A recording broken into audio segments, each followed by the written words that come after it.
Alright, what happens now?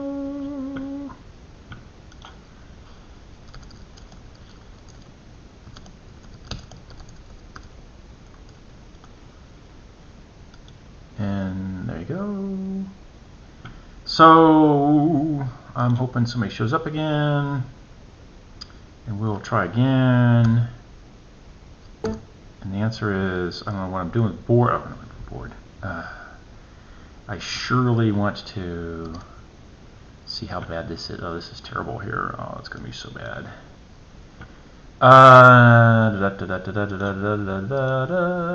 Just probably an example.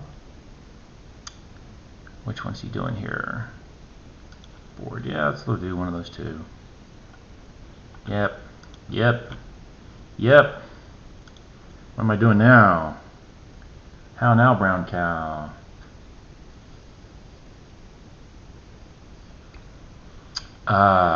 That surely comes about when I print. Oh. Wow. Okay. Cool. Fine. Boy, no change on my end. Hardly at all. I hit the button though, and so there you go. And I'm talking out loud, and I need to get lunch and a drink. I'll go a little bit here.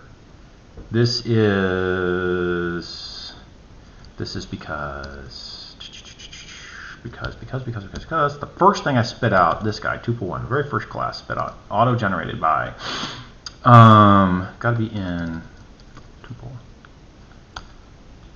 Auto-generated by tuple dot $1 really? And he says pack. Oh no, that's not the issue.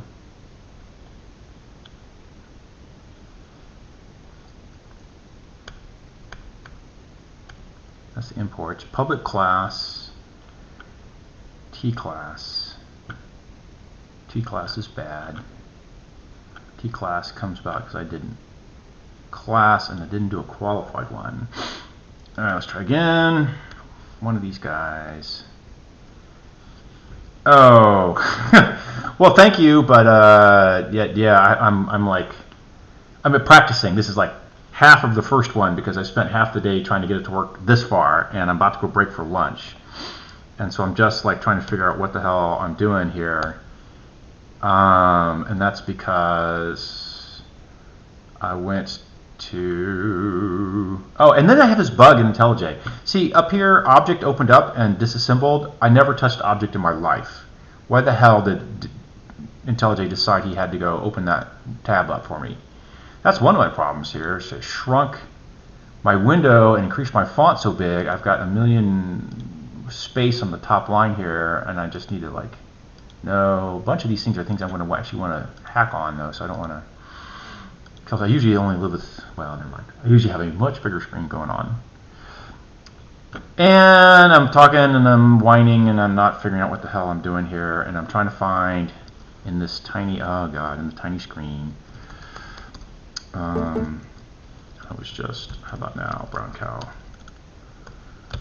Just trying to do something here. Which tuple? Gave me the wrong tuple because I haven't changed projects. Oh no, Emacs is confused. And cat, thank you.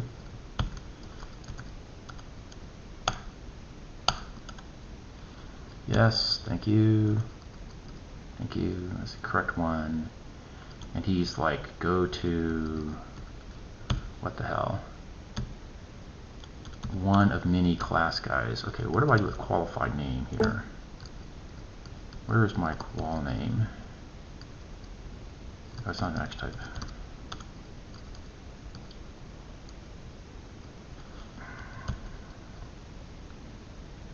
Do I really need? Hey, see you coding. Let's see, I've been looking at your code on GitHub. Why your style's like opposite of what they teach us? Oh, that's because I don't do what a million lemmings do. A million lemons say run off a cliff and die, and I just look at that and say, what the hell? No. So, Okay, that was much better. Oh, you're back on for yeah, for the pixels. Yeah, the two main things, I like my code dense because I get more functionality per line of visual display, so I can see more stuff and understand what I'm doing. And the miles of white space never buy me any understanding, if you like that. The no clarity comes with blanks. And same for getters and setters. They just obfuscate what you're trying to accomplish. And then I have a bunch of coding things that I do that that no one else on the planet, I can't say no one else, very few on the people planet do, and these standard rules for why you should or shouldn't do different kinds of abstraction layers are directly counter to what it takes to go do like concurrent programming. Now, I'm not doing any concurrent programming right here, right now, but big time in concurrent programming, touching memory has a memory effect. It has to be strongly ordered with other memory effects. Accessors, getters, and setters hide that you're touching memory or not.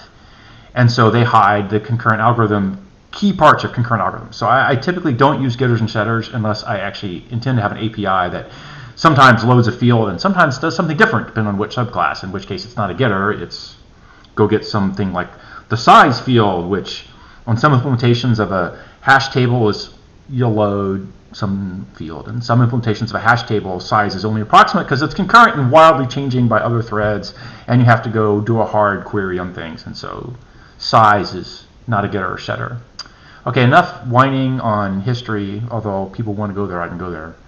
I was somewhere in the world trying to sort out why I had the wrong version of the tuple name and what was the correct name for the tuple. And oh, it's because I don't know yet what the subclass is of the thing I'm doing. I have an XDT. How the hell am I going to do this with this tiny window? Try again here, maybe. And he has a class board, which has a. Why are you not already qualified? Cat, you're not helping. I made a board. Oh, it's static. Oh, no. Right. Okay, I have a namespace issue in my typing system. In that I have not board inherits from 8 queens. Board is a standalone name, but his namespace is inside 8 queens. So he doesn't inherit any fields from 8 queens, but he does get a namespace. And my current typing system doesn't distinguish those.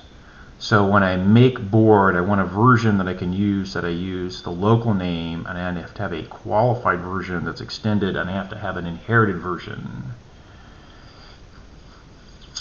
And I probably need all 3 variants at different times. And right now, if I say qualified, I get the inherited version. No, sometimes I get the named version. We could argue that I should have the qualified guy give me the namespaced version. Who uses qualified?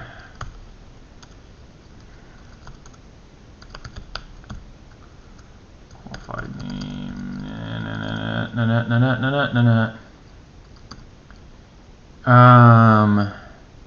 Okay, all the things that are in hand rolled. Those are, well, I'll have to watch. They might be okay. These are me doing imports. They pick up package name, but not subclass within a package, which they could. That might work. All right. So, I hate to stop 10 people already, but it's my lunch, and I'm going to ponder qualified name over my half an hour. And talk to my wife and let her know, and then I'll be back in half an hour to an hour. Guess you'll find me the same way, so I'll chat it out here.